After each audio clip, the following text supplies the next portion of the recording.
สวัสดีวันที่3อีเริ่มต้นวันได้แบบว่าแจ๊ะขนาดไต้ฝุ่นจะเข้าอีว่าโอ้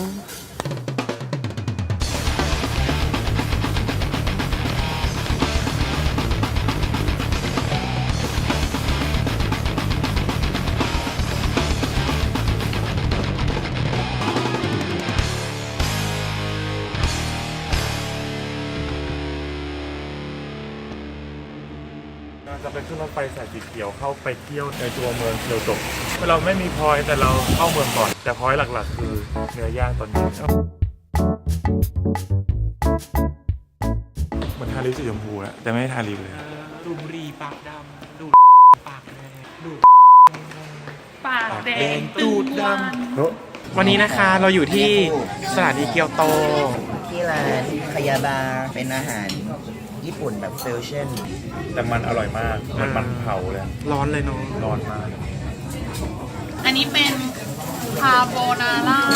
เอ็กซ์ตร้าชีสซึ่งเขาให้ชีสมาเป็นก้อนอย่างนี้นะจ๊ะข้างหลังไม่ใช่เป็นมูฟในด้านไหนคนละด้าน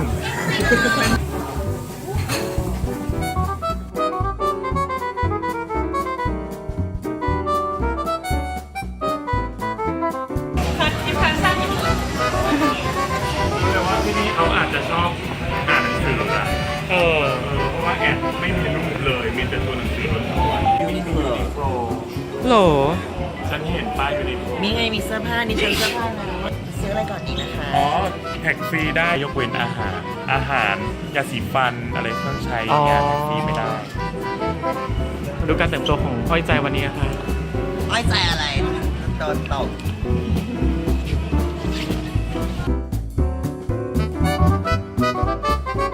นี่คือทางเข้า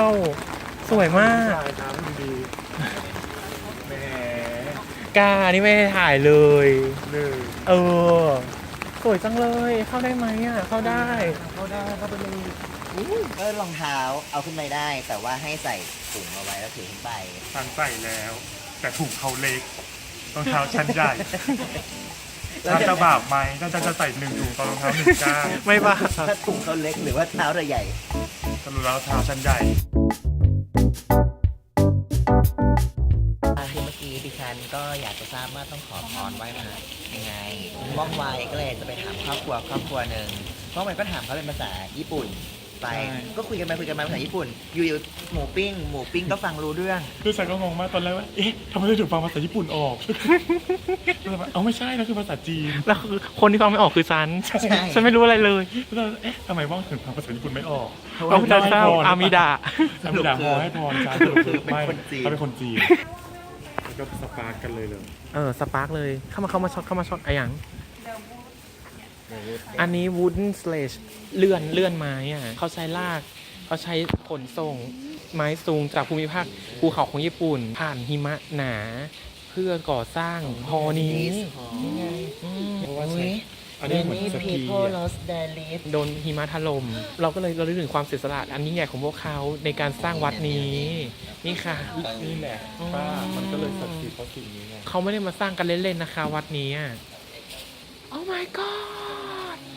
โอ้ my god นี่คือเส้นผมของศรัทธาวัดนี่คือเชือกในหนึ่งในหลายเส้นทำมาจากเส้นผมของผู้ที่ต้องการอยากจะทำให้การก่อสร้างวัดนี้สำเร็จภายในปี1895เพราะว่าเชือกปกติในตอนนั้นน่ะมันคุณภาพต่ำมากผมก็เลยเอามาใช้เป็นเชือกเอามาสำหรับการขนส่งแล้วก็แขวนบีมที่ you can see today in the main of framework ที่มาถล่มระหว่างที่เขากำลังขนกันด้วยกัน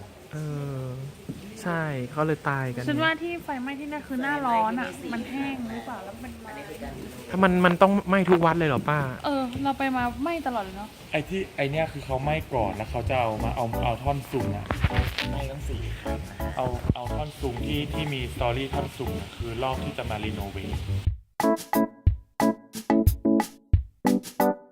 ทีมของผู้ชายเนี่ยทีมไหนเหรอเหยียบหลุมน้ำมากที่หลังอาจจะใส่รองพื้นเบอร์นี้เลยเมื่อเช้าลอยมากแต่ตอนนี้คือพอดีใครก็บอกแล้วแต่งหน้าเผื่อเหมือนซื้อรองเท้าเผื่อโตป้าคือขอหน่อยเถอะเพราะว่ามึงแต่งตัวไม่เข้ากันเลยวันนี้ กางเกงรองเท้าแวนกระโปรงสีส้มกระโปรงสีน้ำเงิน แล้วก็ใส่โค้ทสีชมพูแล้วก็ใส่ข้างในสีดำแล้วเนี่ยลุงต้องไปทำวัดเย็นหรือเปล่า ไหนแบกเสื้อออกมาสิโอ้ชุกคนทุกตัวชุกคนนะแล้วนี่คุณแม่ จะว่าเรซันอีก อ้อยใจครึ่งวงวันนี้ หนักกว่า อ้อยใจครึ่งวงนะครับ แค่ครึ่งวง ดูเตียง ข้างล่างเป็นเออร์ซูล่าแต่คนเนี้ยวันนี้คนจีนมาก ไม่มีอะไรแมทช์กันเลยอะ ถ้าเราไม่หนาวก็จะไม่ใส่โค้ทแต่มันหนาว ไม่แมทช์ ただいま2番乗 โอ้ り到着の電車は国際会館人気でございます ชอบผู้ชายรอยสักนะคะ ใส่กวนอุ้ยเล่นมือถือ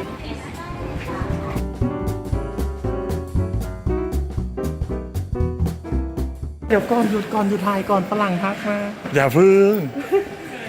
ฝรั่งทักนี่มาแล้วนี่ลืมตอบ ไม่ต้องตอบหรือเปล่า สวยไหมล่ะ ก็ต้องให้ไหมล่ะ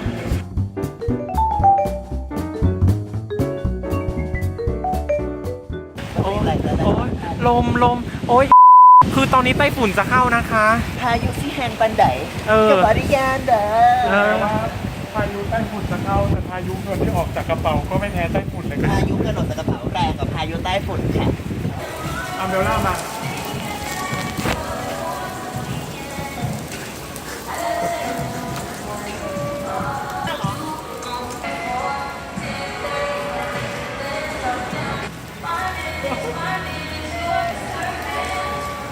เอ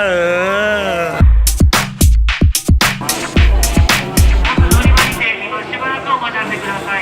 ก็